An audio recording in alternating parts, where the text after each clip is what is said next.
Okay, guys, so today we begin our neuro block, beginning with the nervous tissue. We talked in the past that we have four different types of tissues. We have the bone tissue and the which is a form of connective tissue. We spend a lot of time on that. So we have the connective tissue and we have the epithelial tissue, and there are two other types of tissues, the nervous tissue and the muscular tissue. These two have something in common, and that they are both excitable. So muscle tissue and nervous tissue are both excitable, except that after the excitation, after the change in the membrane voltage, what happens to the nerve cell and what happens to the muscle cell? That is what makes them different. So we've learned last week that the muscle cell, upon the action potential, upon the arrival of the action potential, upon the change in the membrane voltage, and upon this excitation, it gets shorter, it contracts. So what is the contractile unit of our muscle tissue? That's the What is the contractile unit of the muscle tissue extending from a Z line to the next Z line? The muscle tissue is composed of contractile unit that extend from, as we said, the zigzag Z line to the next Z line. And upon excitation and action potential, they get shorter because of the sliding filament model. You have your myosin binding to the active site of actin, and then there is a contraction that causes the shortening of the sarcomere. So the sarcomere gets smaller. Now, the nervous tissue also does get excited with membrane voltage change, but it does not get shorter, does not get smaller. It mediates an input, an output, and an integration. So when we begin talking about the nervous system, we have to look at it structurally and functionally.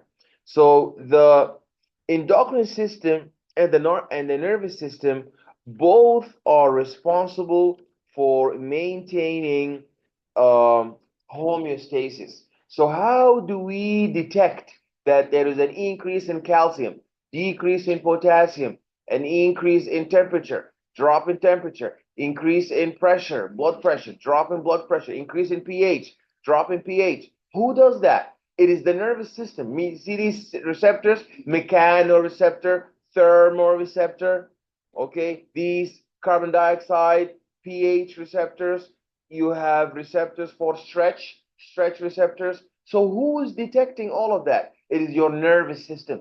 It is responsible for sensing the stimuli. In addition to that, you also have the endocrine system, because the endocrine system has the ability to secrete hormones, and the nervous system has the ability to secrete neurotransmitters. And sometimes you have neurohormone, a hybrid. You know the hybrid?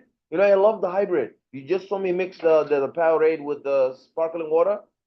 So that happens. You have neurotransmitter and you have a hormone and you have a neurohormone. That's a hybrid. So those two work in maintaining homeostasis. We're not here talking about the reproductive system having anything to do with homeostasis. That's not true. People who are infertile men, infertile women, have nothing wrong with their blood pressure is fine. Their homeostasis is fine. That's why when we began the course, we said that in biology, we're concerned with two things. We're concerned with homeostasis, all of the systems, every single system we're going to deal with, the endocrine system, the nervous system, the blood system, the cardiovascular system, the immune system, the respiratory system. They're trying to repair what? They're trying to repair homeostasis. But your genital system, that is not responsible. Your urinary system has an outlet through the genital system. But the actual reproductive organs, the ovaries and the testes, they have nothing to do with no homeostasis. They are there for reproduction. the propagation of the population. So now we're looking at population level, Mendel and all of these guys up. That's macrocosm. But now, from now until the last system, digestive system, then metabolism, we're always going to be talking homeostasis, homeostasis, homeostasis, some hyper, some hypo. We need to bring back to you. That's we got to be doing all of that from this point on. No more bone, no more what this bone articulate with, what is this joint, what is this muscle name. We're not going to deal with that. Now we're going to deal with detecting. This is what we began the course with, if you remember. We began with detecting a stimuli. Then after detecting a stimuli, sending an input signal. Then the computer, the nervous system, is going to generate an output signal. The output signal could be a gland secreting a hormone. It could be a neuron sending in its swollen ends, sending some vesicles that have their neurotransmitter like acetylcholine. So there's going to be an output. Then we're going to have feedback. So we're going to be going through the negative feedback and positive feedback. So the endocrine system communicates by means of chemical messengers and hormones secreted into the blood vessels. And the nervous system utilizes neurons or nerve cells to send messages from cell to cell by electrical and chemical means. And that occurs in 3 steps. It receives a stimuli from the external environment and transmits the message to the central nervous system. So we have to now divide our nervous system. Our nervous system has central components and peripheral components. You know, you have the police station. Over there, you have the headquarters, the computers, you have all the processing, and you have those officers in the street. So the same thing. You have your brain, your spinal cord, that's your central nervous system. And then you have the nerve. These are the peripheral. So the nerves, they send an input and they mediate an output. They send an input and they mediate an output. But the processing takes place in the neuron. The process takes place in the neuron. Okay, so in the neuron cell body. So now let's look. It receives stimuli from the external environment and transmits the messages to the central nervous system. The central nervous system processes the information and determines the response. So the central nervous system issues commands to muscle and gland cells to carry out the response. It issues commands to the muscle and gland cells. These are the effector. So who are the effectors? The effectors are the ones who mediate the effect that they get from the nervous system. There we go. This is a very nice demonstration showing us that we have blue and yellow. What is blue and yellow? Blue is central. That's the headquarters, the brain and the spinal cord. This brain and the spinal cord, these are the computers. That's why they are the center, in the center of your body, in the axis. And the yellow ones are the nerves. These nerves, they are two-way. Ones are here sending temperature so hot stimuli to the brain. And ones are carrying an output to pull out, remove your index finger from the very hot stove. So the nervous system has 2 major anatomical divisions. You have the central nervous system, the brain and the spinal cord. Then you have the peripheral nervous system that has nerves and ganglia. So the nerve is a bundle of nerve fibers, and axons that are wrapped in fibrous connective tissue. So these are long axons wrapped around fibrous connective tissue. And you have ganglion. What's a ganglion? Ganglion is a knot-like swelling in a nerve where neuron cell bodies of the peripheral nervous system are connected. So the neurons are connected through these ganglion. So these are the anatomical divisions, the central nervous system and the peripheral nervous system. There are also functional, very important functional divisions. So you have the peripheral nervous system functionally divided into sensory and motor divisions, each with somatic and visceral subdivisions. So we're going to go through those. So now let's look at the sensory afferent division. So the sensory or afferent neuron, that is the neuron that is responsible. You see the letter A, afferent? You see, if you look at my mouse here, if you look at the screen, in my mouse, you see the letter A. The letter A, you have sensory afferent division. This A is going away. You know, when we do the cardiovascular system, you see the artery. Artery begins with an A. Artery begins with an A. So the artery goes away from the heart. Same thing is the nerve that is afferent, begins with an A also. Afferent meaning it will take the signal away from the point of stimuli. It carries the signals from the receptors. These are the sense organs to the central nervous system. There's a somatic sensory division. There's a somatic sensory division, and it carries the signals from the receptors in the skin, the muscles, the bones, and the joints. These are the somatic sensory divisions. They carry the signals from receptors in the skin, the muscle, the bones, and the joints. And the visceral sensory division, they carry the signals from the viscera. So both of them are afferent. Both of them are afferent. Both of them carry a signal away from its original site.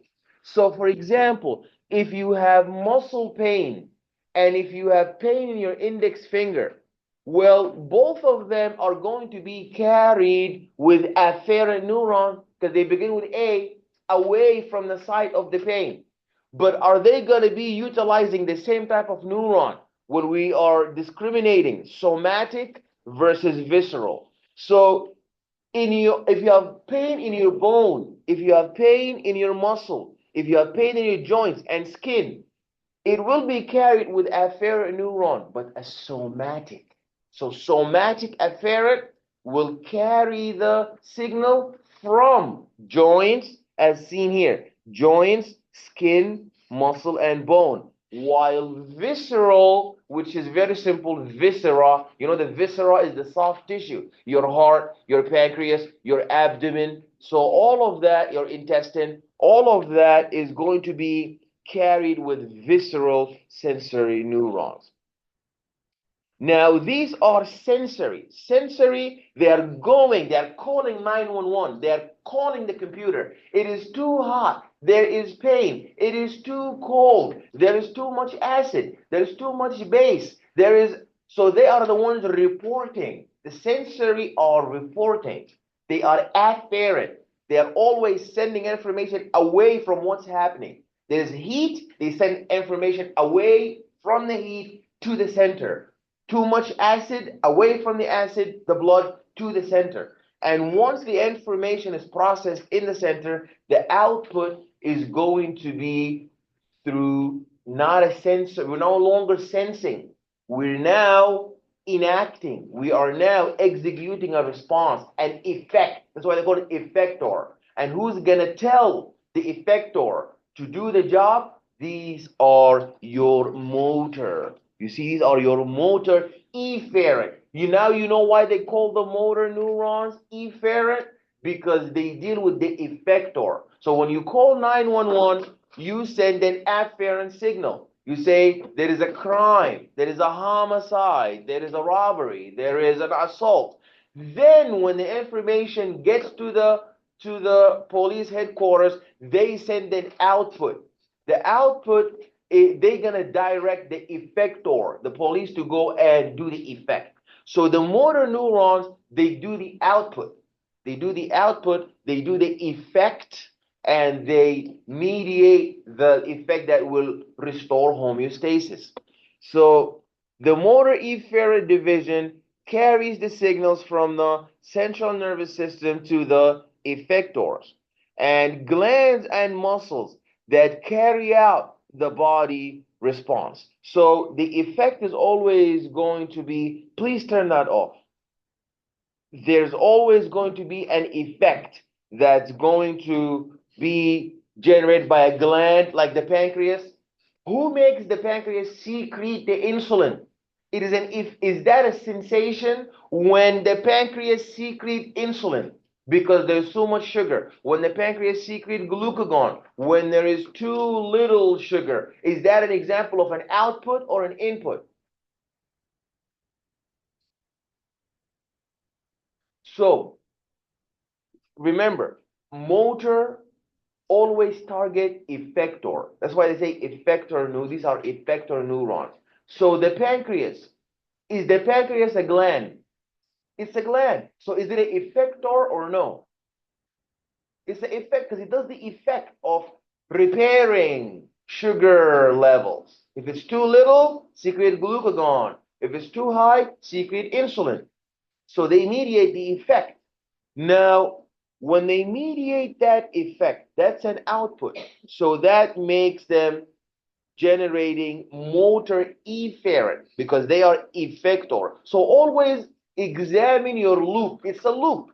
It begins with a signal, then an input, afferent, then a computer, then an effector will be told. The computer will tell the effector through the computer, the integrator will tell the effector through a motor neuron will tell it to mediate the proper effect. So there are somatic, the same way we have somatic and visceral for sensory neurons, we have somatic and visceral for we have somatic and we have visceral for the motor neurons. So the somatic motor division carries the signals to the skeletal muscles and they cause voluntary muscle contraction and automatic reflexes. So these somatic motor division, they carry signals to the skeletal muscles and they cause a voluntary muscle contraction and automatic reflexes.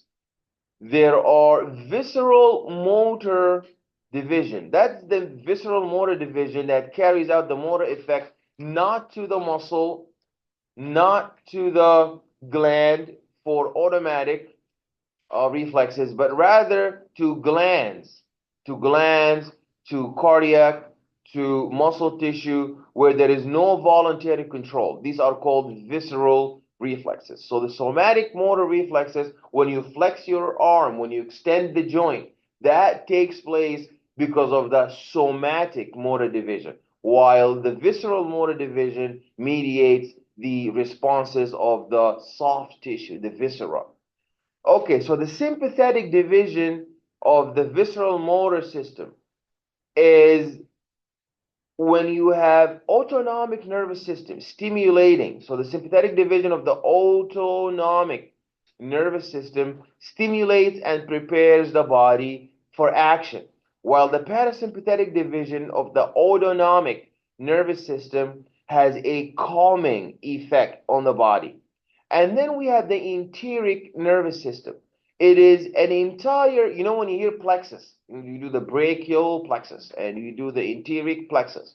So these plexus, an enteric plexus within the digestive tract wall will enable the coordination and the communication within the digestive tract.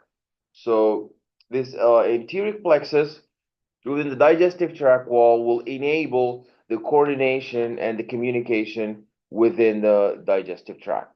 So this is a very nice figure that shows us that we have divided our nervous system structurally into two structures, the central nervous system and the peripheral nervous system. The central nervous system is your brain and your spinal cord. So you have two headquarters. You have two computers, the brain and the spinal cord. And then you have those input and output generators. You have the sensory division. The sensory division always point toward the central or away from the central nervous system? Can somebody please answer this question? Sensory division, sensory neurons. These sensory neurons, they mediate a signal toward the central nervous system or away from the central nervous system? Towards it. Excellent. And visceral sensory, it means that they carry sensory information toward the central nervous system that's coming from the viscera, your pancreas, your intestine, your soft tissue, your lung, your brain. So they carry toward the central nervous system, but from soft tissue. But somatic sensory, they still carry sensation, but not from soft tissue, from bone and from cartilage and from skin. You see, if you look here, please, if you look at, there we go. So somatic sensory carries signals from receptors in the skin, muscle, bone, and joints to the central nervous system. While the visceral, they still, you see the same, they carry receptors within the viscera, your heart, your lung, your stomach, and urinary bladder. So this is the motor division. You have the somatic motor division and you have the visceral motor division. Now the visceral, do they carry information toward the central nervous system or away from the nervous system? Away from the nervous system, because they want to carry an effect. They want to mediate an effect. So who's afferent? Who's efferent?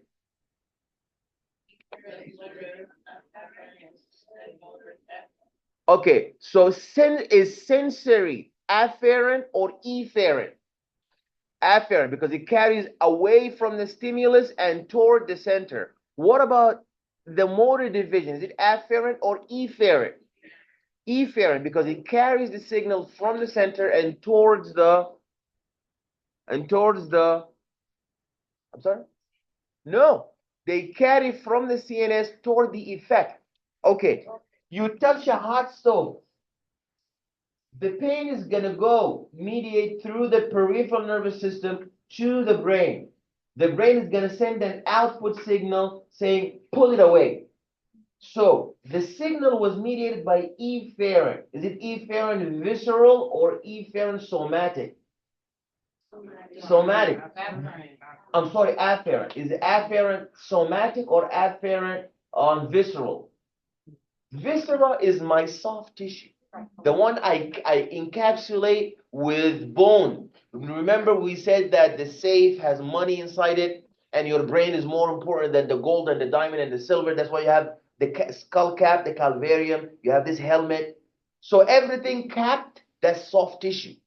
So if I have pain in my stomach, pain in my heart, pain in my brain, pain in my bladder, so that is not somatic.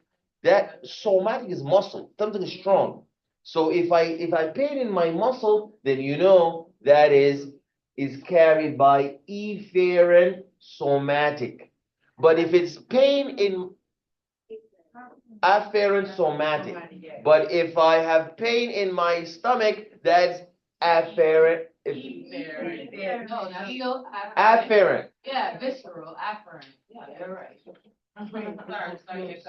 Okay. Yeah.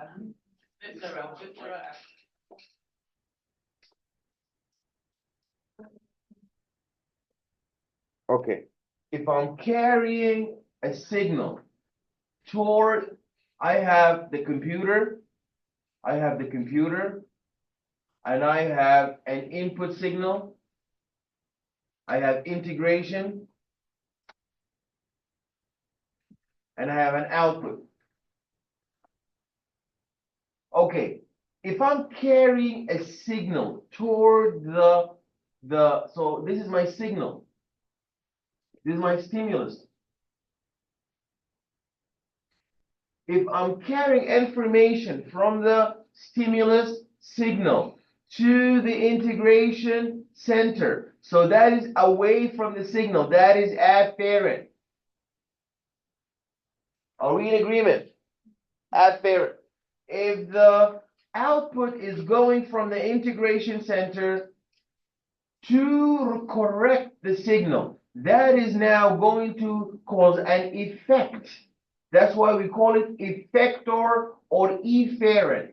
Efferent, because it's going to some muscle or gland.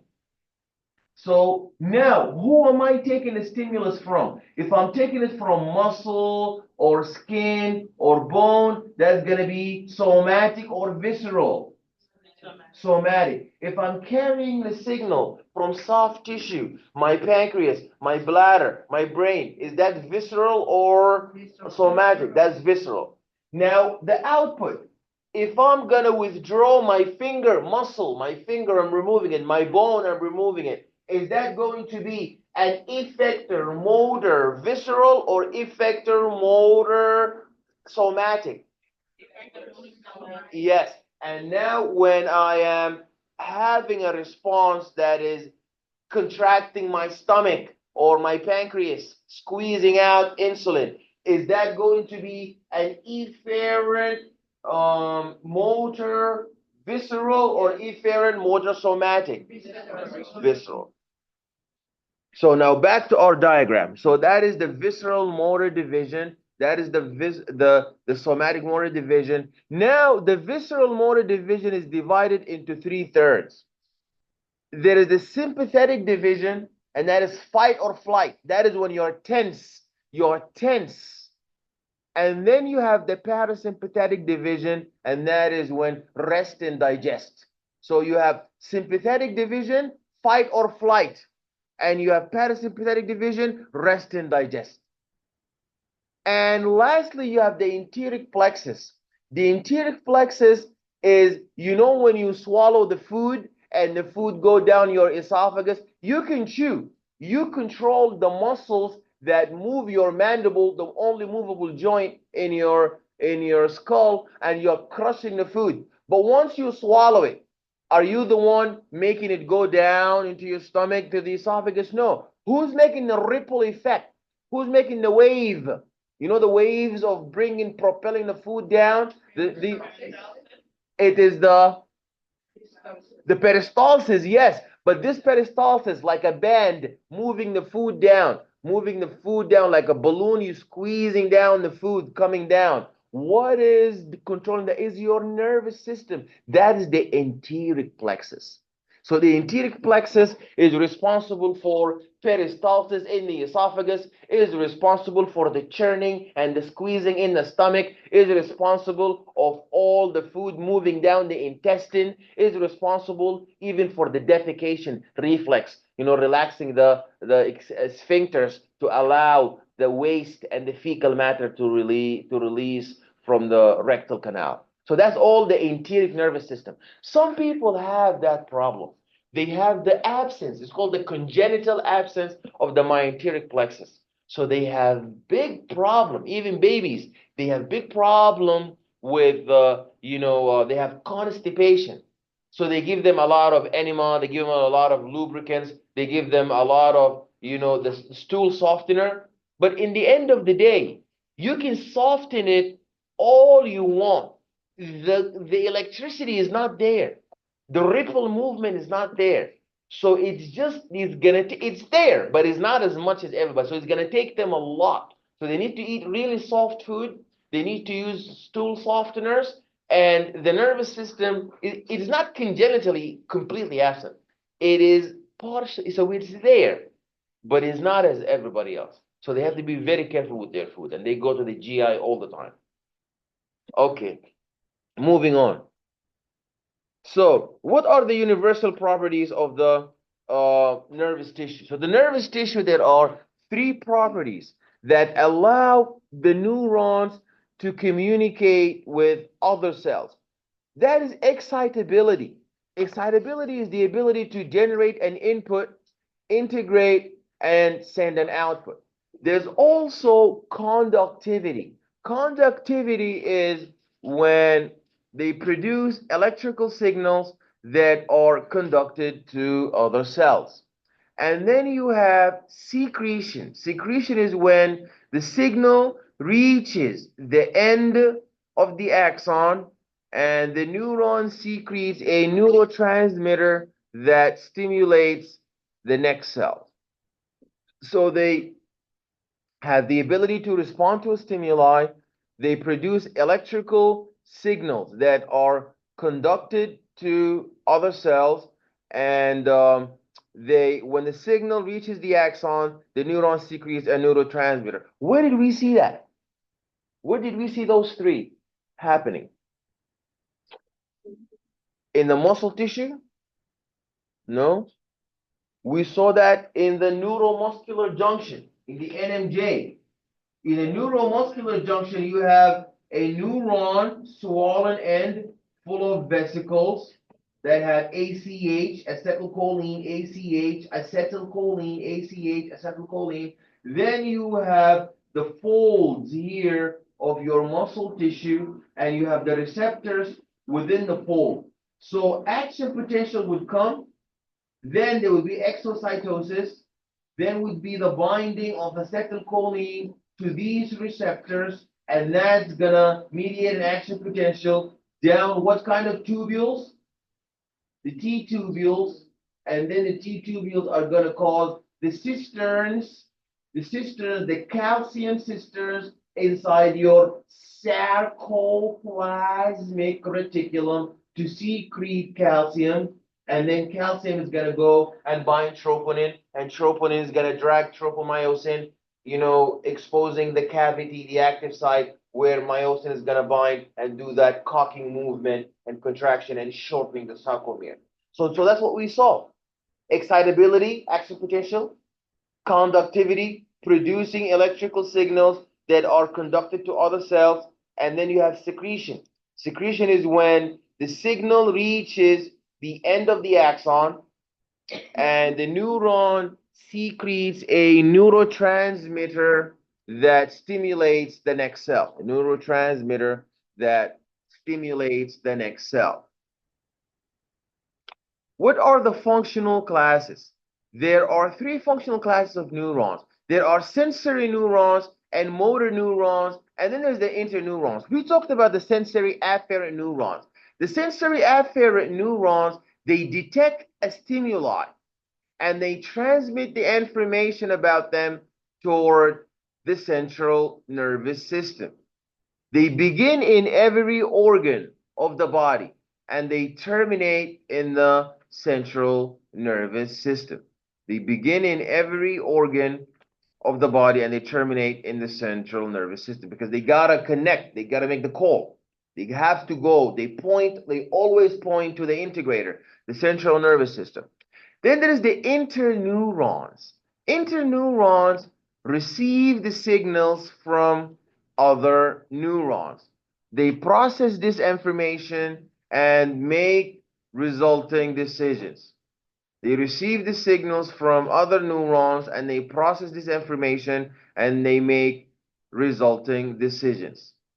They lie entirely within the central nervous system, connecting motor and sensory pathways. So these are very important, because the interneurons receive the signals from other neurons, and they process this information and they make resulting decisions. They lie entirely within the central nervous system, connecting motor and sensory pathways. These are the most common functional type. They are about 90% of all the neurons. So the interneurons, they are connecting. They process the information and they connect motor and sensory pathways. Then there are motor efferent neurons. Motor efferent neurons send signals out to muscles and gland cells. So the motor efferent neurons, they send signals out to muscles and glands to generate the effect. That's why they call them efferent, because they do the effect. There we go. This is your peripheral nervous system. You have the sensory afferent neuron conduct the signal from the receptor to the nervous system. Then once the information got to the receptor, got to the central nervous system, There is an interneuron that is only confined in the central nervous system. It cannot exit the central nervous system. And then you have these motor efferent neurons. These motor efferent neurons, these are neurons that conduct the signals from the central nervous system to the effector organs. These are the muscles and the glands. So when we examine the structure of our neuron, the neuron has a cell body. The cell body is also called the neurosoma. Remember how we used to call for the muscle cell, the membrane. We used to call it the sarcolemma, and the muscle plasma membrane, we used to call it the sarcoplasmic reticulum. Now the cell body, the nucleus, the computer, is known as the neurosoma. The neurosoma. It's also known as the soma or the perikaryon. The perikaryon. It contains the nucleus and many organelles. It has mitochondria, it has lysosomes, it has Golgi complex, inclusion bodies, and the rough endoplasmic reticulum. So the cytoskeleton contains microtubules. The cytoskeleton contains microtubules and neurofibrils. These microtubules and neurofibrils, they contain bundles that compartmentalize the rough endoplasmic reticulum into dark staining chromatophilic substance. So these cytoskeletal proteins, they were significant in the striations of my muscle tissue. Remember the I bands and the A bands, and how we saw a thick filament because it has myosin, and thin filament. Now there they go again. But this time, not only on the muscle, but they are actually on the neuron. They are making the neuron dark, the same way they make the muscle dark. So because the microtubules are thick and the neurofibrils containing bundles that compartmentalize the rough endoplasmic reticulum and dark staining chromatophilic substance. So there are no centrioles. They have the mature neurons cannot undergo mitosis after adolescence. So that's why there's Alzheimer's disease. Why is there Alzheimer's disease? Because your nervous tissue is non-regenerative.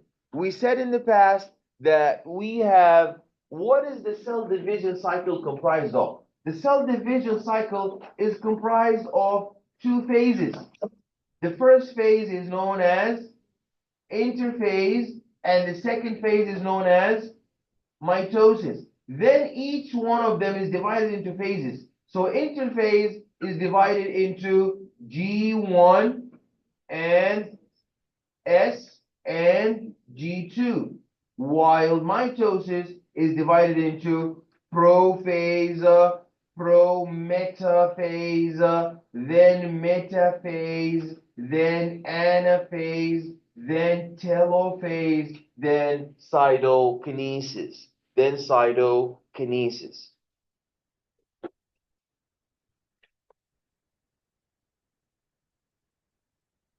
Okay. So inclusions may be glycogen granules, lipid droplets, melanin, or lipofuscin. Lipofuscin is a pigment resulting from the degradation of organelles by the lysosomes. So now our neurons, they can never enter the cell division cycle. Otherwise, we will never have Alzheimer's disease.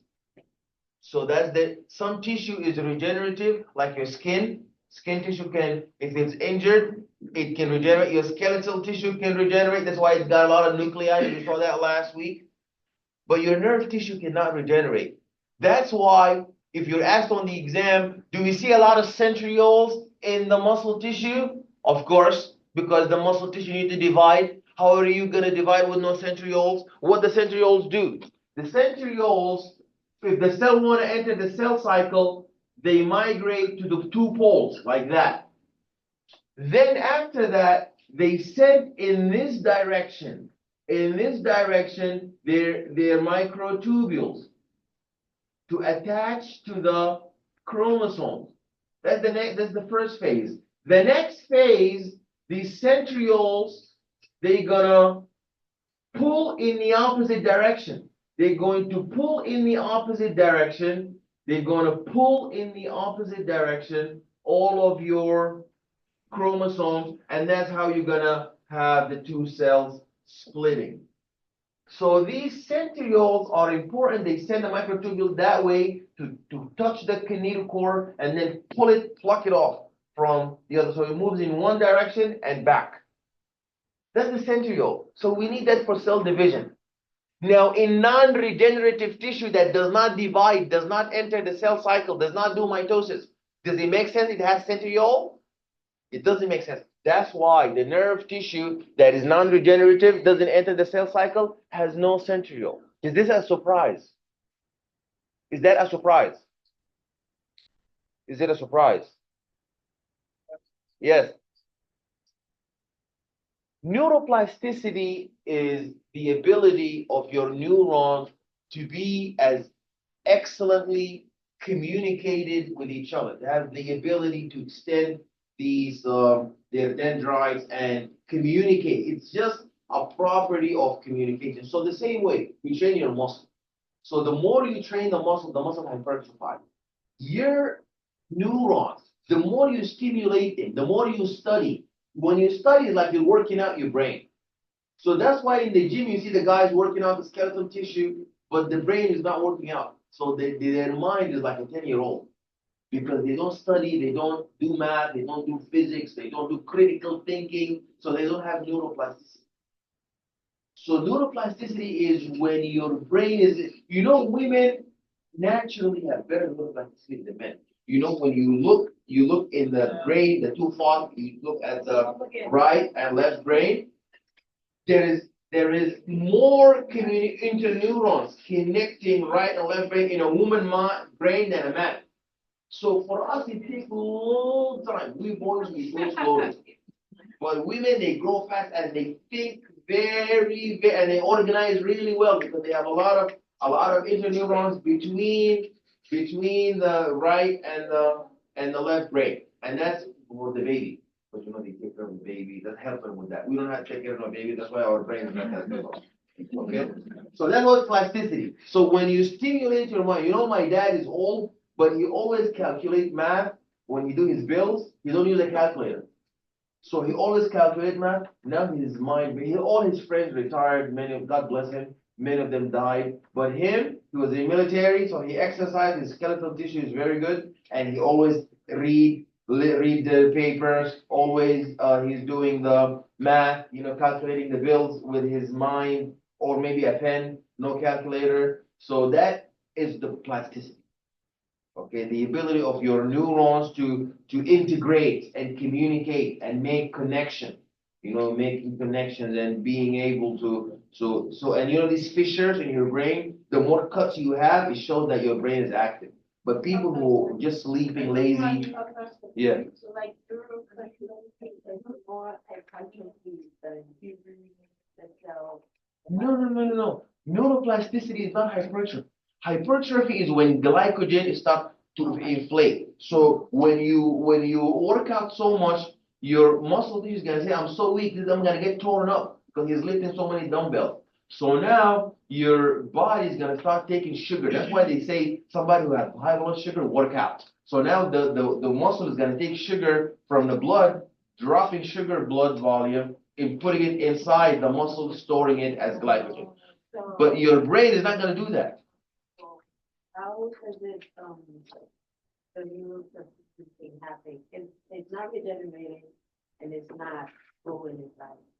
So there is connections. You see these axons, they are able to extend. As we will go through the structure, you will see that these N-terminal dendrites, they will grow longer, they will extend, and they will start to make associations, and they will start to tangle up with neurons that are nearby. You know, when you come to class, you become friend, that's your best friend, that's your second best friend, then you know what it is, then you go to the other classroom you have. So the more connections you have, even in life, you have connections that open the doors for you.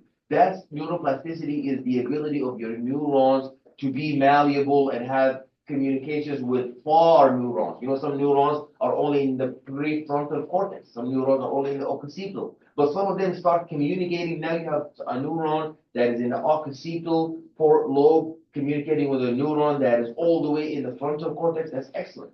And then you have some neurons connecting with emotion. And then you have neurons connecting the visual cortex to the emotion. You see something that reminds you of something, or emotional memory, photographic memory. That's how these kind of things develop. The brain is more interesting, is more complex than the universe. We have more information about the universe than our own brain, that is 1.5 kilograms. So yeah, so plasticity is think a lot about your critical thinking and integration. The people that are here because they have no other choice. They're not interested. They don't like being here. They just have to be here to pass, go and get a job, become a nurse, and get money and enjoy life. You see, that kind of attitude is very gonna hold you. I'm gonna pass you. You gotta pass. But in the end, when you go up, you're gonna get hurt. I don't know if I'm gonna do that. I mean, I'm trying to. I'm trying. If you want to pass, you pass. God, He has heaven and hell. He don't only have heaven. Because some people, they don't want to go to heaven. But you do your best, and I'm gonna try to get everybody to go to heaven. Heaven for me is to pass everybody, but for those who don't want to, then it's up to you. If you don't do the study guide, you don't want to go to heaven. What I gotta do, what I can do now. Okay, inclusions. Okay, the principal components of a neuron. So this brain needs a lot of critical thinking and step by step. It's like the same way working a muscle is working a nerve. You don't work your muscle from day one, you run 6 miles like me. That's not good. So you begin step by step. Same thing with reading. Is very hard in the beginning, especially for us, the first generation American, maybe second generation American. We are not the first to go to college, the first in your family to go to school. You have job, you have a children. It's hard, but still begin step by step, then you're gonna get used to it. The person who run the marathon, I can never think of doing that. But do you think that they did that from day one? No, they were patient, developing that years. So you gotta do that. You gotta read and integrate, and and get the critical thinking and the analysis and the ideas, and that's how you're gonna have neuroplasticity. Okay, and you're gonna, that's why you read, you get wisdom, and then you're gonna become really smart. You're gonna make smart decisions, and you're gonna achieve the neuroplasticity. Okay, the principle, yeah. For the neuroplasticity thing, is this for the brain to rejuvenate itself? But for a person who had a brain trauma, right? How does that work for them then? If you're Okay. saying that it has to be something like a memorable, they have to be focused on something. Okay, so you said the word regenerate. Did you say regenerate or rejuvenate? What did you say? You said rejuvenate. Not the regenerate. You said rejuvenate. You don't know what you're talking about. Rejuvenate. Now, what does rejuvenate mean? Because if you look there, I just spent like, No, I yeah. know you did there, yes. But I just spent 20 minutes talking about how the neurons can never enter no sense cycle. They can never regenerate. So what did you mean by rejuvenate? They can never regenerate. They're dead. They're dead forever. That's why why do we have stroke? Hold on. Why do we have stroke? Why do you not have a stroke in your muscle? Why can't you have a stroke in your muscle? Because the muscle is dead. You can have no muscle tissue growing in place of it. But when you have brain tissue dead, it's dead forever. That's a stroke.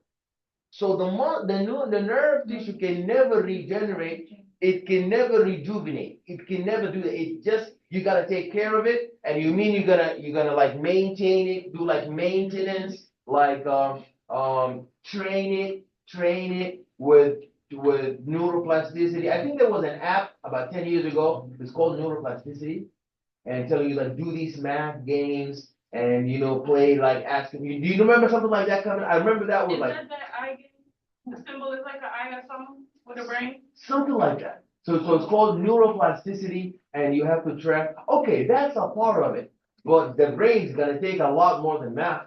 The brain, you gotta develop all aspects, the art, okay? Don't forget the art, the art, the history, you have to be, the politics, okay? So you don't just, for people think that intelligence is just math and computer and anatomy and physiology. No, there's other aspects. You have to orient yourself, and that's how you're gonna make your brain develop fully. But when you think in a concrete scientific, yes, science is important. But it's not just science, it's science and the art also. You see the illustrations I made? If I was all about science, no professor can draw like that, I promise. Okay? But I spent so much time taking the art and the Renaissance and the poetry and take the English. I take the subway all the way Manhattan. I take some English class so I can invest my money and time to develop my brain. So you develop all around. You read all the books. Last night I was reading about, the Aztec. Anybody from Mexico? Anybody from Mexico? The Aztec. Yeah, so this city, Antitlan. Heard of that? You heard of that? Yeah. And what's it called? Antitlan? Well, no, I'm not Mexican, but I've heard of it as like aspects, like to practice it and everything. Well, I'm glad they're gone. They They will take your heart, they will open your heart and remove it and put it in the air Yeah. for the Yeah, God. So, when the people like Christopher Columbus came in and they killed them, the other neighboring tribe, they say, thank God you come. You rescue us from them. Because they used to go to the other tribe and say, okay, can we get Melissa and Jonas and we need to sacrifice them? You can not say anything. Because they used to go to bully all the neighboring tribes. They never sacrifice somebody from their own tribe. It's gotta be you. So that they are gone, I'm glad they are gone. Yeah, go read about it. I was reading about it last night. I got a class 8 a.m. in the morning. I'm reading up to, why they do that? Why they gotta do that? Yeah. Some cultures is doing it still. Still? Yeah. I don't know. Who was doing that? I know the cannibalism. Last week we talked about the, and then they and then they eat you alive. Yeah, that one is still there. But sacrifice your heart, I don't know about that one. They were kidnapping people, kids, and cutting out their organs. They do this here in Brooklyn. What are you talking about? And they get shot in the head. Over a Coca-Cola, like Cosby said. Yeah, yes. I don't know. I don't think, this is better than that. I don't know. That is Is it- tasty. Okay, let me see if I can. You gotta call somebody? Yeah, please, thank you. Okay, all right. Okay, let's continue before they come take our hearts out. So wait, so you're just like. Okay. Yes, you yes. just read, so you're just saying like, you stimulate yourself with different things. Yeah, you have to be aware, you have to read other cultures and you have to read other books. And I read the Bible, I read the Torah, I read the Quran, I read a little bit Hinduism. I'm trying to see how the people think, because human beings like computer, they get programmed the way they think. So you have to know who you're dealing with, how they think. It's very important. Okay, so continuing. So we have the cell body, and the cell body has no centriole, which is not a surprise because we don't divide, so we don't need centrioles to pull things out here, pull things back there. We don't need that, right? We don't need that. So we don't need no centrioles. And then there are the dendrites. These are the swollen end. Dendrites, these are the most numerous neurites. They resemble the branching of a tree. These are the primary sites for receiving the signals from other neurons. So the neurons can have one dendrite or thousands of dendrites. Neurons can have one dendrite or thousands of dendrites. So the axon or the nerve fiber is a long cylindrical extension that is relatively unbranched but may give off axon collaterals. These are the collaterals that Joris was saying when we were talking about the neuroplasticity. They are neuroplasticity when you have a lot of branching, a lot of networking between the neurons and nearby neurons for connection. So they specialize for rapid conduction of nerve signals. So they originate at the axon hillock and they mound on one side of the cell body. They contain the axoplasm. Very interesting. The axoplasm sounds like what? The cytoplasm. So the sarcoplasm is the cytoplasm of the muscle cell. The axoplasm is the cytoplasm of the axon. They originate at the axon hillock and they mound on one side of the cell body.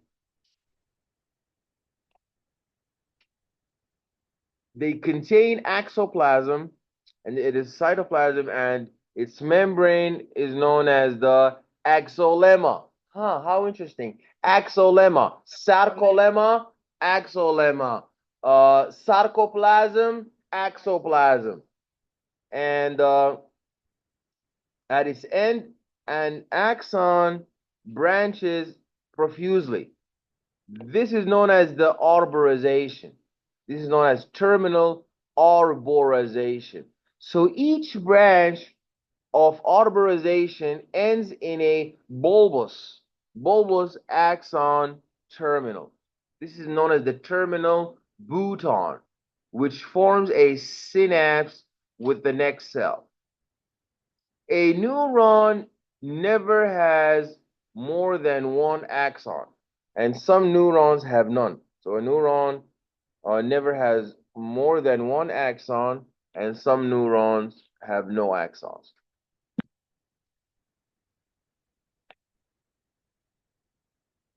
These are the dendrites, so like the afro hairs, and this is the cell body.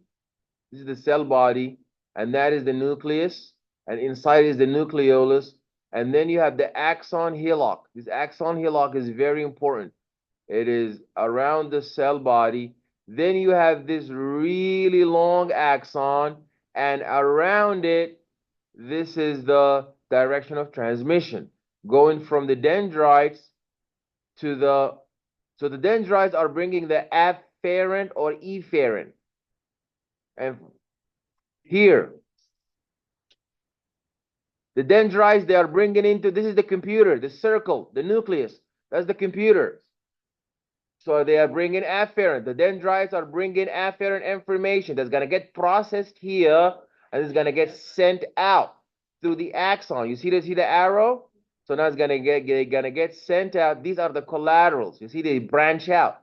This is the axon, and then you're going to have the terminal. These are the axon terminals. These are the swollen ends that have inside them your acetylcholine.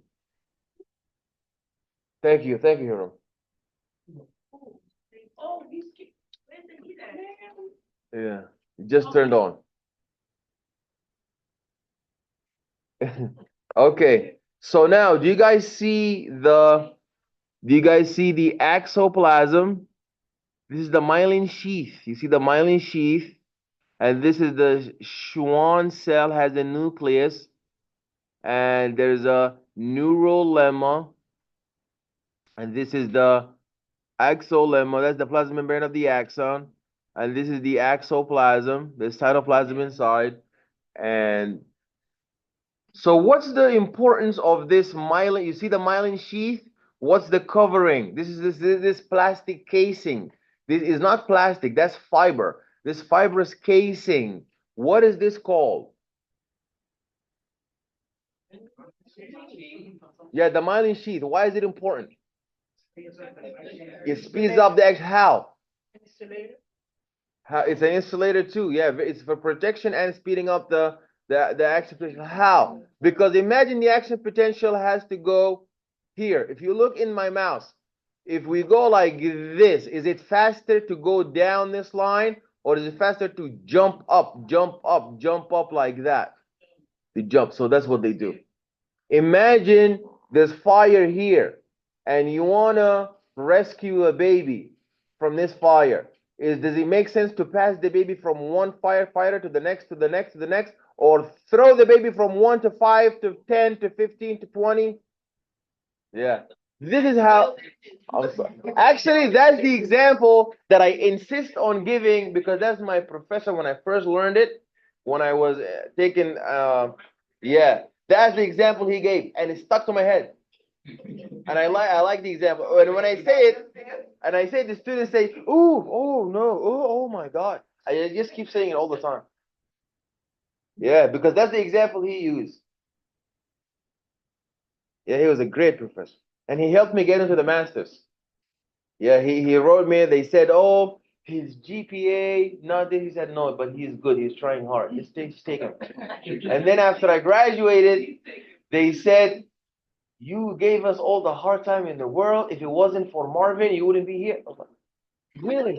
So I'm so happy now. Now I'm trying to go back so he can help me get into the PhD. So we will see how that works. We will see how that works out. Okay. So, it's hard for a first generation to make it. They think everybody's gonna be like them making it through college and masters and PhD. It's hard for us. The myelin sheath. You see, that's why I give you a study guide and easy stuff to make it through. Yeah, you should wait till you see exam 3 actually. After that nice compliment. Listen, it's gonna come from the department. Okay, we'll talk more about that. They have to write it. The general structure of, you see now, what is that? What do we see now? Is that, so this is an actual histological image that resembles the diagram. You see, models are helping us understand the actual, so if you look at the actual picture, if you look at this, you will see that this is the cell body, this is the nucleus, and that's the nucleolus. You see? That's the nucleus. Inside of the nucleolus, what are these? The afroheads. These are the dendrites. And what is that?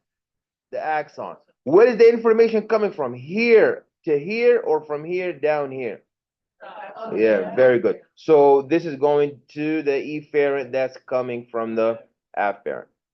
Very good. Okay. Oh God, I'm tired. Okay. This is fibrous. This is the myelin sheath. This is the myelin sheath, the fibrous tissue, and that is the neurolemma. What does the neurolemma stand for? Like the sarcolemma. I want to show it to you. So the neurolemma is like the sarcolemma. And the Schwann cell is the cell that makes this myelin sheath. Okay. And there's a lot of neurofibrils, and that's the axon hillock, and this is a chromatophilic substance. Okay. There are 4 structural classes of neurons that are determined by the number of the cell processes.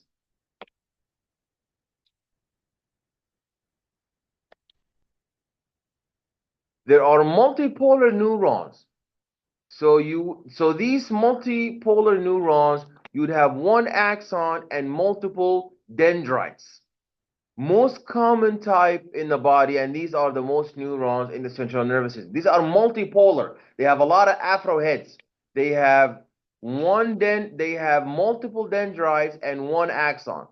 Bipolar neurons, they have one axon and one dendrite.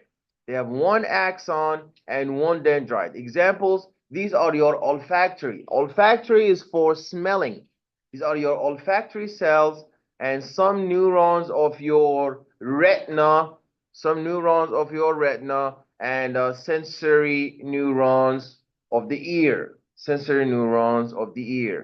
Then there are unipolar neurons. These unipolar neurons, they have single process. There's a single process leading away from the cell body. Single process leading away from the cell body. Splits into peripheral process and cellular process. So both processes comprise the axon, and only the short receptive endings of the peripheral processes are considered dendrites. There are anaxonic neurons. These anaxonic neurons, are comprised of many dendrites, but no axon. They are found in the brain, the retina, and the adrenal gland. The brain and the retina and the adrenal gland.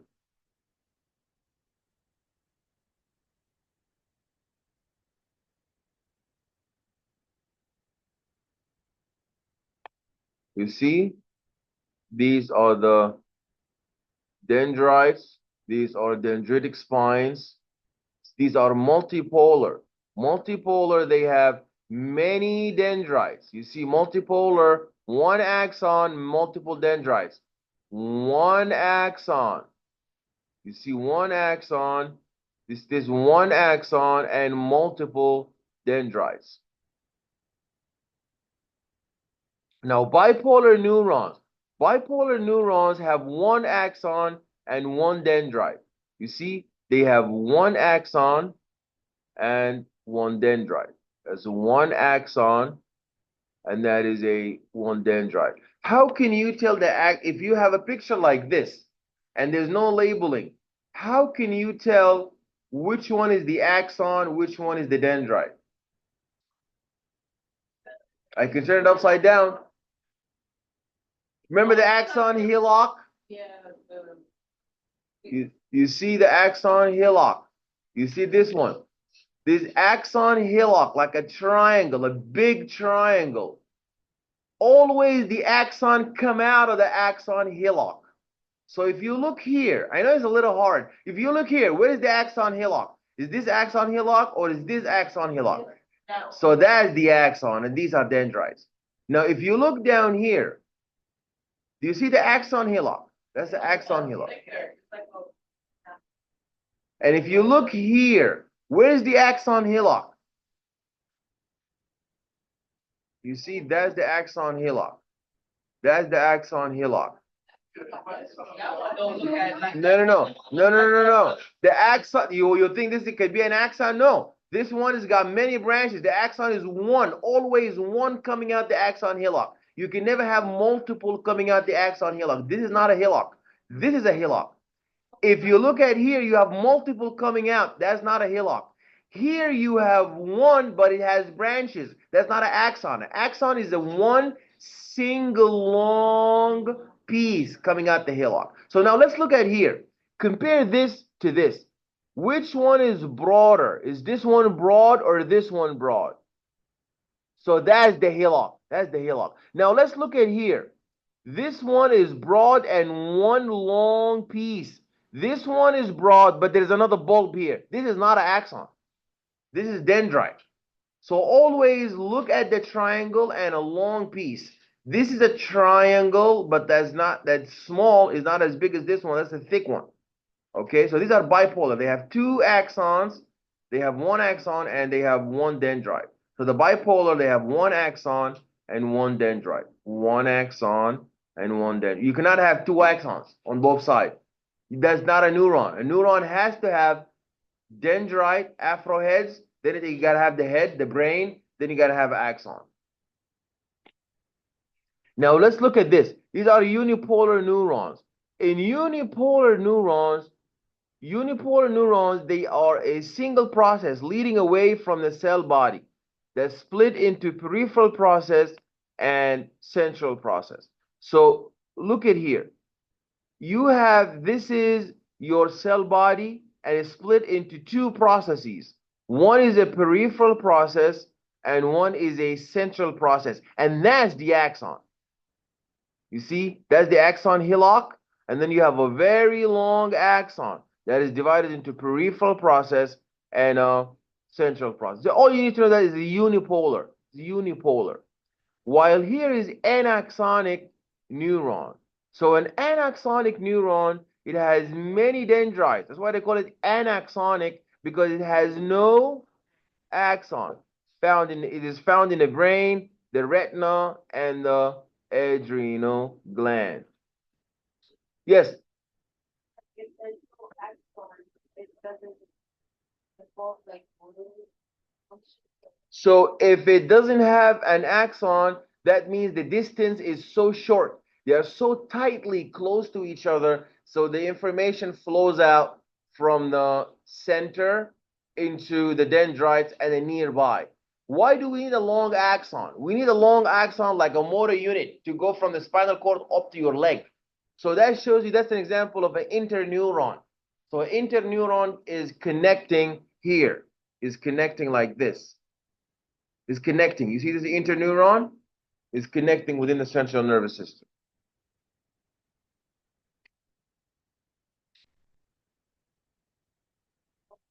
That's like,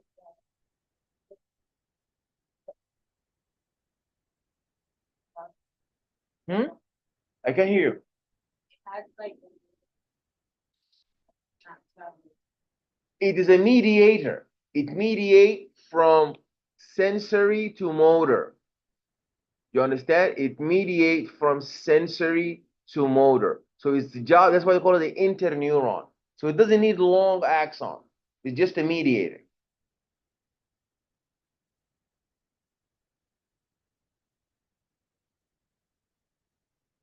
Okay.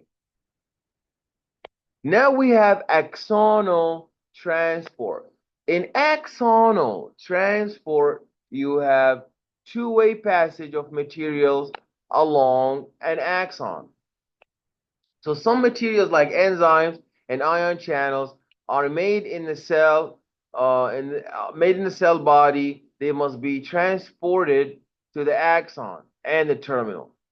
This is known as anterograde. There is anterograde transport and retrograde transport. Retrograde transport. So some materials and enzymes or ion channels, they are made in the cell body and they must be transported to the axon and the terminal. That is known as anterograde. What does anterograde mean? It means the movement away from the cell body down the axon, driven by motor proteins known as kinesin. So when we send enzymes and ion channels in the cell body, travel. So here, if we are traveling down this way, this is known as anterograde. We're going from the computer downward away from the center. That is anterograde. A for away, A for anterograde. Movement away, anterograde. Then there is other materials that need to be transported from the axon terminal back to the cell body. That is the movement up the axon toward the cell body. That is driven by motor protein known as dynein. Dynein. So kinesin is helping in anterograde transport. Kinesin is important for anterograde transport, while dynein is important for retrograde. Retrograde is important for retrograde transport. Fast axonal transport. So the axonal transport can be fast, slow. So there is 200 to 400 millimeters a day and may be anterograde or retrograde. Maybe anterograde or retrograde. There is fast anterograde transport of the organelles, enzymes, synaptic vesicles, and small molecules. And there is fast retrograde transport for recycled materials and some pathogens. So we need fast axonal transport, and it can happen in both directions, anterograde and retrograde. And there's also fast anterograde transport of the organelles, enzymes, and synaptic vesicles, and there is fast retrograde transport for recycled materials. There is slow axonal transport, and that is based on stop and go, stop and go. And the movement results in slower overall speed and is always anterograde. So fast axonal transport can be anterograde or retrograde. Slow axonal transport is anterograde. It is transport of enzymes and the cytoskeletal components and new exoplasm, and there are damaged nerves that regenerate at a speed governed by slow axonal transport. Okay, these are damaged nerves that regenerate at a speed governed by slow axonal transport. Now there are supportive cells of your nervous tissue. There are approximately, I'm sorry?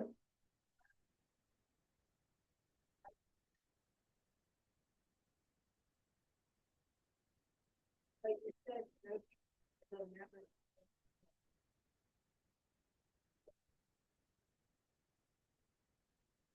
No, they do not regenerate. That is for development. So when your child developing brain, you have a baby that's an infant, it is premature. So you have, the hair you have now is not the hair you had as a baby. You take a sample of a baby's hair, and in 20 years, you take another sample, you examine both hair follicles, it's two different. So the brain tissue, when it fully developed as a mature adult, that mature adult is not gonna regenerate. But this is talking about slow axonal transport when we are regenerating in baby brain or growing pediatric. Okay? Okay, supportive cells. I'm sorry? Like in the book, it describes like that as that it's regenerating like the supplies, like it says the worn out axoplasmic component. So it's not regenerating the nerve, it's regenerating like the supplies. Okay, supplies. And also for babies, their brain does grow to a certain moment. Okay, when you are born, your brain is not 1.5 kilograms. So that means it grew. But when it reaches the end, or as the book said, regenerating support or nutrition or something. Okay, supportive cells. We always need accessory and supportive organelles. There's approximately 86 billion neurons in the adult brain and 86 billion neurons in just the brain, not even the spinal cord, just the brain, 86 billion neurons, and roughly equal number of neuroglia or glia cells. These are non-neuronal supportive cells. So what are the functions of the neurons? They bind these supportive cells, they bind the neurons together, they form supportive tissue framework, and in the fetus, they guide the migrating neurons to their destination. And they cover the mature neurons, except at the synapses. They prevent the neurons from touching each other, and they give precision to the conduction pathways. They bind the neurons together. They form supportive tissue framework. In the fetus, they guide migrating neurons to their destination. They cover mature neurons except at synapses, and they prevent the neurons from touching each other. So these are supportive cells, binding neurons together, and they have immuno functions we will see. So 86 billion neurons in the adult brain and equal number of neuroglia or glia cells. There are 4 types of glia that occur in the central nervous system. There are the oligodendrocytes. Oligodendrocytes form myelin sheath in the central nervous system. And then there are ependymal cells. These cells line the internal cavities of the brain, and they secrete and circulate cerebrospinal fluid. So, for example, a question on the exam would be the ependymal cells. What are they specialized for secreting? They secrete and they circulate the cerebrospinal fluid. The oligodendrocytes, they form the myelin sheath, the Schwann cells. The microglia, these are very important.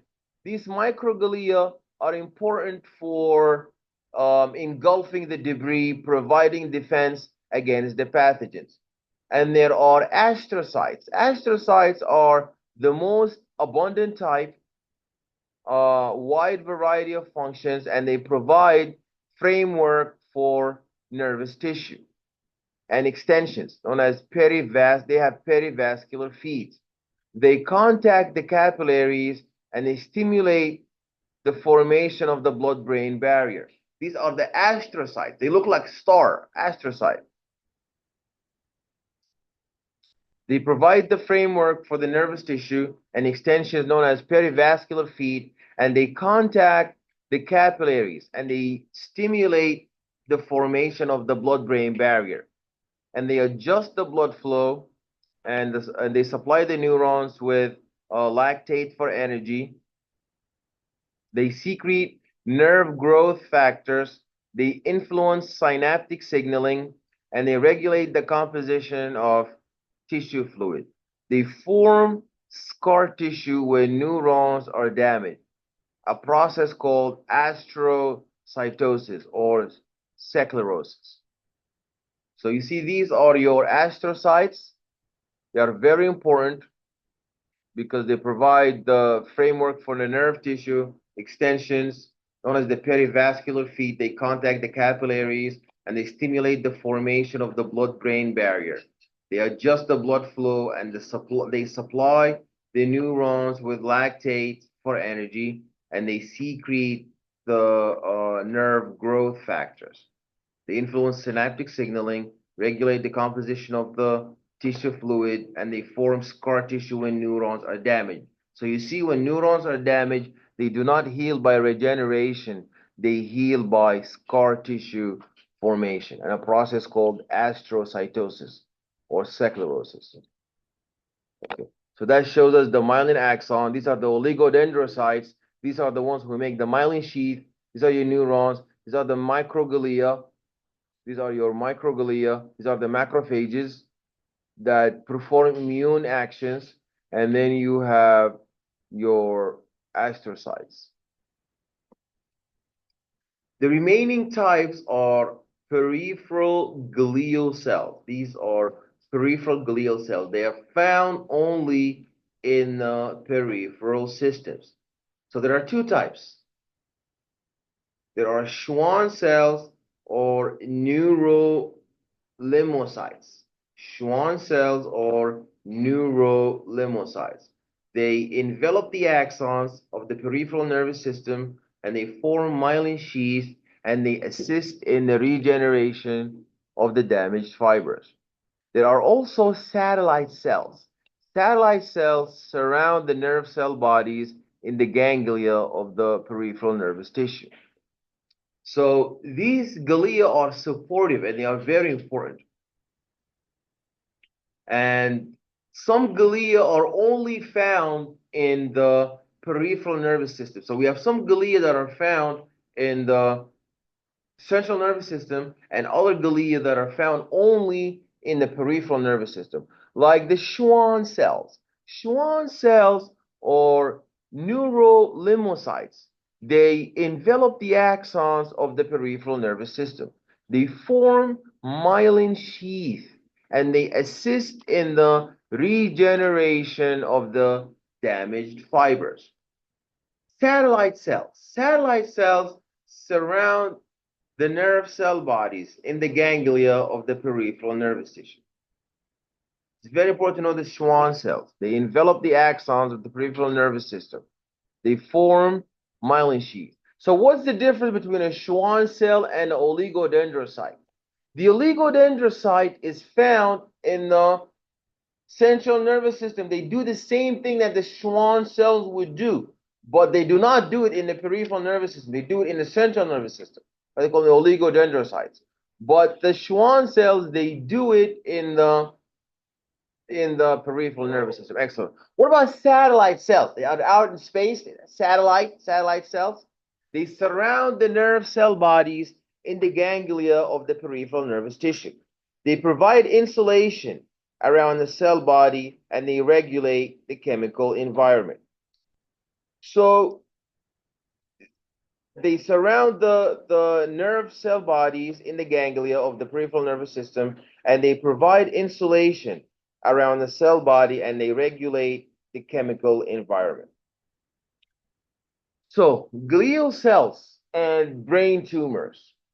Glial cells and brain tumors. These are tumors. So, tumors are masses of rapidly dividing cells. So, the mature neurons have little or no capacity for mitosis, and seldom they form tumors.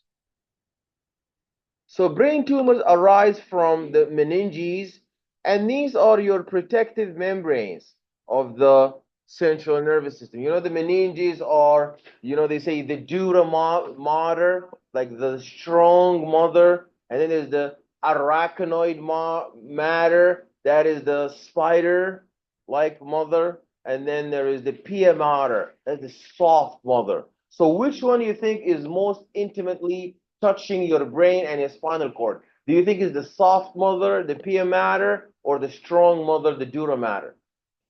The pia mater, the soft one. Then the arachnoid matter is somewhere in the middle, is a meshwork network that is not soft and not as tough. And then there's the dura mater. That's the helmet. That's the cat. Is it strong? Yeah, dura mater is strong, very strong. Then arachnoid matter is in the middle. Then there's the soft tissue. Spongy tissue, that is in the middle of the bone tissue. Yeah, it looks like, yeah, but the spongy tissue is not soft. Spongy tissue is soft compared to compact tissue. But both of them make up for me, both of them make up for me my dura mater. So you have compact bone. That is compact bone here.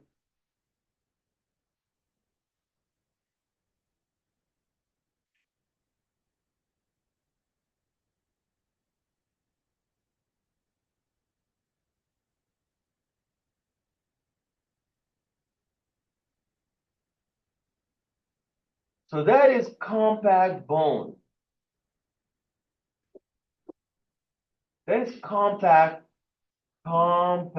bone. That is compact bone. And this is spongy bone. This is spongy bone.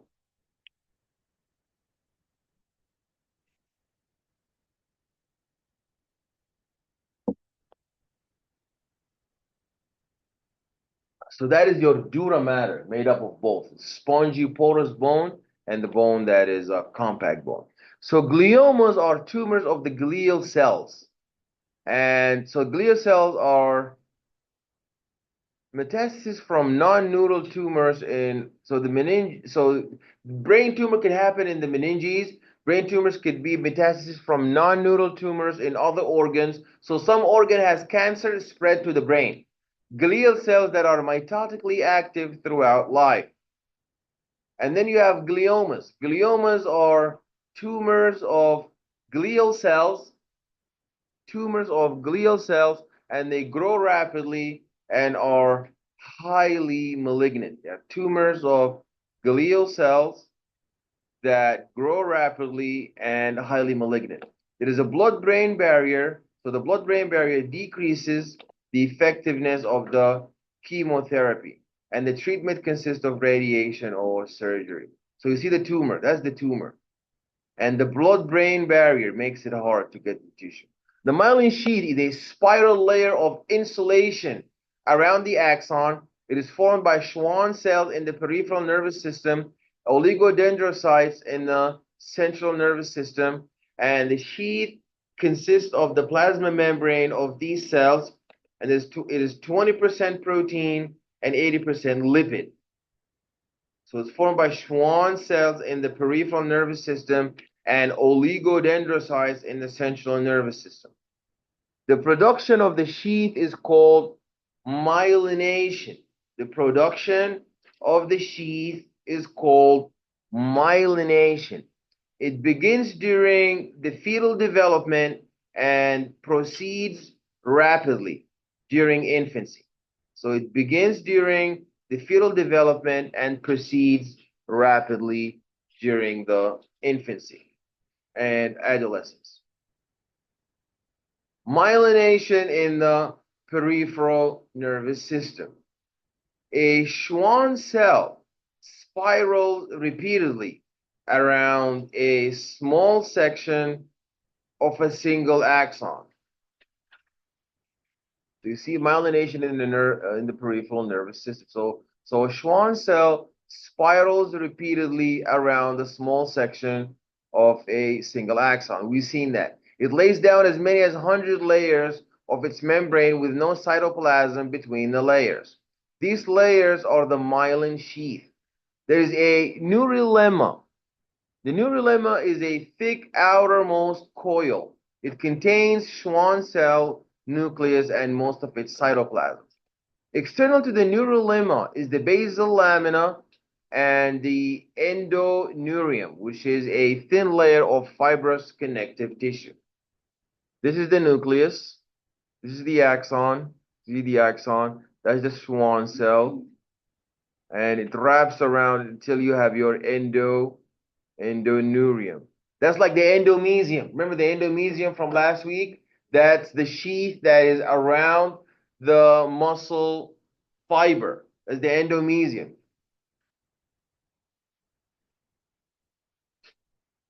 So the myelination of the central nervous system. Each oligodendrocyte extends several processes that wrap around small portions of many axons in the immediate vicinity. So during the process of myelination, the nucleus cannot migrate around the axon like a Schwann cell does. So they must push newer cells of myelin under the older ones. So the myelination spirals inward toward the axon. So this is the process of the myelination, making of, so we spiral inwardly, we make the newer ones, we make the newer myelin, we push the newer layers of myelin under the older ones. So the myelination spirals inward. So we make the newer under. So if you are in the core, you are the newest. If you get pushed out, you are the oldest. You see? The newer ones, you make newer ones underneath the old ones. So you make newer underneath the old, and then the old get destroyed and removed. So in both the peripheral nervous system and the central nervous system, the myelin sheath is segmented. So many Schwann cells or oligodendrocytes are needed to myelinate one axon. So we don't have one cell that regulates the entire axon. We need multiple cells. The same thing with the ribosome. The same way we had one mRNA transcript that is being translated by multiple, remember the polyribosomes, many ribosomes? So the same thing, you have one axon that is going to have myelin sheath around it by multiple different these oligodendrocytes and Schwann cells. The myelin sheath gap is the node of Ranvier. Myelin sheath gap, also known as the node of Ranvier, is a gap between the segments. It is a gap between the segments. It has internodal segments where there's a myelin cover. There are myelin covered segments, and there's an initial segment. It is a trigger zone. Oh, okay. So this is the disease of the myelin sheath. You have multiple sclerosis. Multiple sclerosis is a disease where oligodendrocytes and myelin sheath in the central nervous system deteriorate. Oligodendrocytes and myelin sheath in the central nervous system would deteriorate. And myelin is replaced by the hardened scar tissue. Oligodendrocytes and myelin sheath in the central nervous system would deteriorate. Wow, so this is a problem of central nervous system. And the myelin is replaced by hardened scar tissue. The nerve conduction is disrupted and there's a double vision, tremors, numbness, and speech defect because we don't have myelin sheath. We have a fibrous capsule. And the onset is between 20 and 40, and it is fatal from 25 to 30 years after the diagnosis. So it starts from the 20 years old up to 40, but it takes about 30 years. It's very dangerous and may cause autoimmune. The cause may be autoimmune triggered by a virus. So sometimes a viral infection can cause a permanent, irreversible damage in the capacity of these oligodendrocytes to form the myelin sheath that is wrapped around these central nervous system neurons. Now, Tay-Sachs disease. Tay-Sachs disease is a congenital hereditary disorder that is seen mainly in infants of Eastern European Jewish ancestry. They are usually fatal before the age of 4. There's an abnormal accumulation of glycolipid called GM2 in the myelin sheath. So you do have myelin sheath, but you have aggregates, deposition. You have overall sedimentation of this glycolipid, and it is normally decomposed by the lysosomal enzyme. And the enzyme is missing in the individuals who are homozygous for Tay-Sachs disease. So the accumulation of the ganglioside GM2, that's the glycolipid, disrupts the conduction of the nerve signals, and it causes blindness, loss of coordination, and dementia. So the degradation of this buildup of the sedimented, deposited glycolipids is not taking place due to the congenital absence of that enzyme in those patients homozygous for Tay-Sachs allele. Many axons in the central nervous system and peripheral nervous system are not myelinated. So not every single axon is out there is myelinated. And the membrane folds. So in the peripheral nervous system, Schwann cells hold small unmyelinated axons in the surface grooves. So the membrane folds once around each axon. It does not spiral repeatedly around it. This wrap serves as the neurolemma, and the basal lamina surrounds the Schwann cell along its axons. These are the unmyelinated axons. These are your unmyelinated axons. Now, the conduction speed, we said that the speed at which a nerve signal travels down an axon depends on the diameter. So the larger axons have more surface area and they conduct signals more rapidly. The presence or absence of myelin is very important because myelin speeds up signal conduction. Myelin speeds up signal conduction. So small unmyelinated fibers when compared to large myelinated fiber. So the longer you are, the larger you are, the faster, because you have the more surface area, that's going to cause the signal to propagate faster. But if you are small, it's going to go slower. If you are myelinated, the signal is going to go faster. If you are unmyelinated, the signal is going to go slower. Nerve regeneration. So regeneration of damaged peripheral nervous system nerve fiber, known as the axon, can occur if the nerve cell bodies are intact and at least some neurolemma remains. So what are the steps of the regeneration of the peripheral nervous system? Not the central nervous system where you get stroke. We don't have stroke in the peripheral nervous system.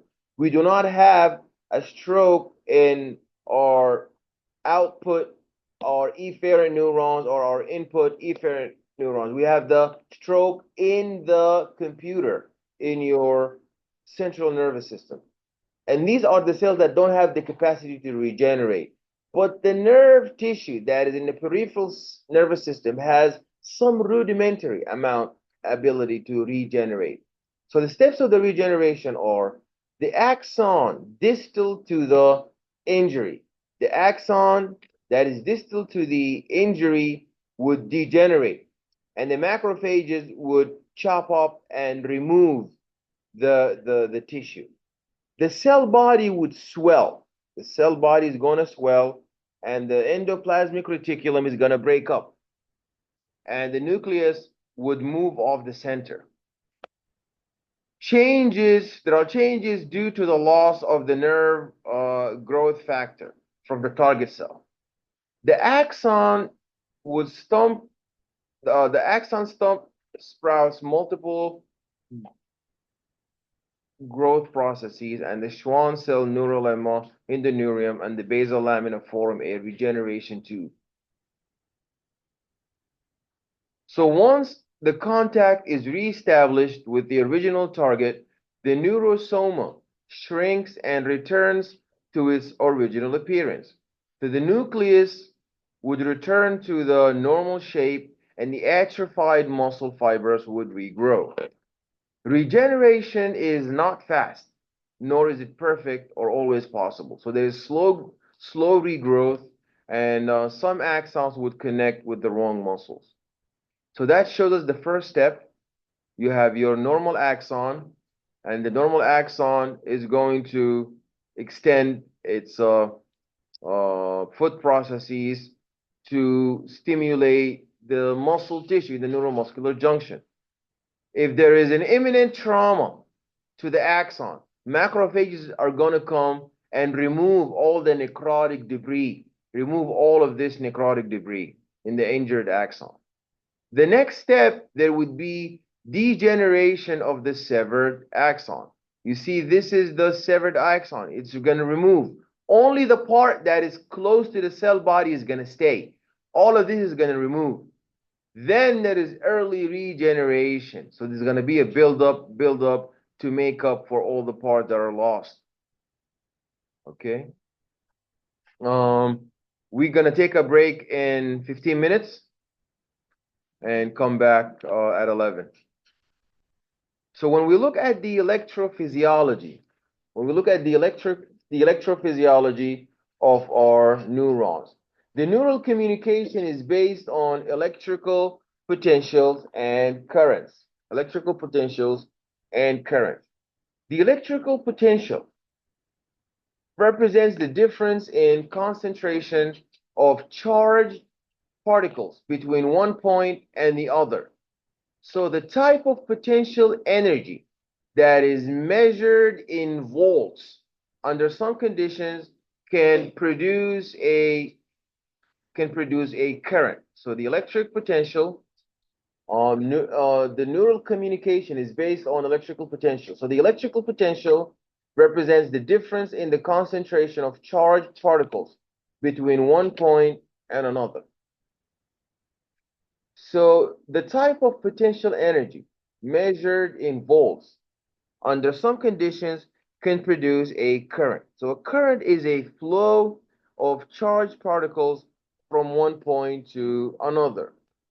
An example would be flashlight battery has a potential charge of 1.5 volts. That represents a difference in the concentration of charged particles between one point and another. But the current is representing the actual flow of charged particles from one point to the other. So the flashlight has a charge of 1.5 volts. It can produce a current of electrons that lights the bulb. With a potential voltage, the battery is polarized. So the living cells are also polarized. Resting membrane potential. We talked about this concept last week when we did our action potential. So the resting membrane potential represents the charge difference across the plasma membrane. So typically it is about -70 millivolts in an unstimulated resting neuron. The negative value indicates more negatively charged particles on inside of the membrane compared to the outside. So the electrical currents in the body created by the flow of the ions, sodium, potassium, etc., through the gated channels in the membrane. The ionic basis of the resting membrane potential are ions are unequally distributed between the extracellular fluid and the intercellular environment. And the resting membrane potential results from the combined effects of the diffusion of the ions down their concentration gradient through the membrane and the selective permeability of the membrane, allowing some ions to pass more easily than others. So electrical attraction of the cations and the ions to one another. So when we look at the ionic basis of the resting membrane potential, we see that potassium has the greatest influence on the resting membrane potential because these potassium leak channels, what is the significance of the potassium leak channels? These are channels that are open all the time, allowing for the efflux, the exit of potassium channels from the inside to the outside. So potassium is more concentrated on the inside of the cell compared to the outside. So the cell membrane is more permeable to potassium through leak channels. The cell membrane is more permeable to potassium through the leak channels than to other ions. As potassium leaks out, the inside of the membrane becomes more negative, and the resting electrical attraction brings potassium back in. So equilibrium is reached and no net movement of potassium occurs when the tendency of potassium to exit equals the tendency of the potassium to enter. Now, when we look at the sodium, so the sodium causes the depolarization. So sodium is more concentrated in the extracellular fluid compared to the intracellular fluid compartment. But the membrane is much less permeable to sodium than potassium. So the sodium diffuses into the cell down its concentration gradient and attracted electrically to the potassium that's inside, but it is a relatively small amount. It cancels some of the negative charge, reducing the voltage across the membrane. So the ionic basis of the resting membrane potential. So the sodium-potassium pump compensates for the continual leakage of sodium and potassium. So that's why being bitten by a snake, that will destroy the sodium-potassium ATPase. That's going to lead to an overall equilibrium between intercellular fluid compartment and extracellular fluid compartment sodium and potassium concentrations.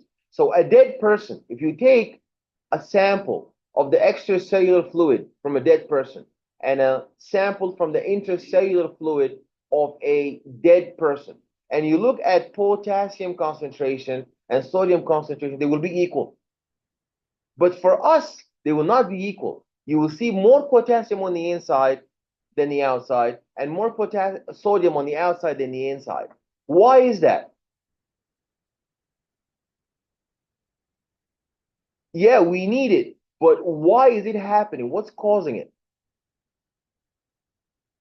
The sodium-potassium ATPase. Because whenever sodium leaks down, it will throw it right out. It will throw 3 sodium out and bring 2 potassium. When they leak out, bring them in. So it will ensure there is disequilibrium. So when an action potential comes, sodium will flow down concentration gradient and potassium will exit through concentration gradient. But in a dead person, you're never going to have an action potential because you don't have a gradient. You don't have more sodium on the outside. You don't have more potassium on the inside. So it moves the sodium out of the cell and brings potassium into the cell. And it maintains their concentration gradients. And it contributes about -3 millivolt to the resting membrane potential. And it works continuously and requires ATP. There's 70% of the energy requirement of the nervous system. The ionic basis of the resting membrane potential. So you have the sodium that is all, you see sodium is in orange, but there's a lot of sodium on the outside. So that's why it flows inside. These are the leak channels. And there's a lot of potassium inside, so it leaks outside. And that's how we're gonna have the sodium outside about 145 milliequivalents per liter, and potassium is only 4. But sodium inside is 12 milliequivalents per liter, while potassium is 150 on the inside.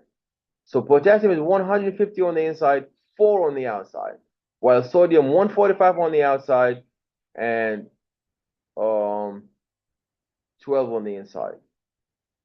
And there are large anions trapped inside that cannot leave the cell. And these are the ones that will pull sodium to come inside. So if sodium is positively charged, these big anions, they are negatively charged. So they are pulling sodium to come inside the cell.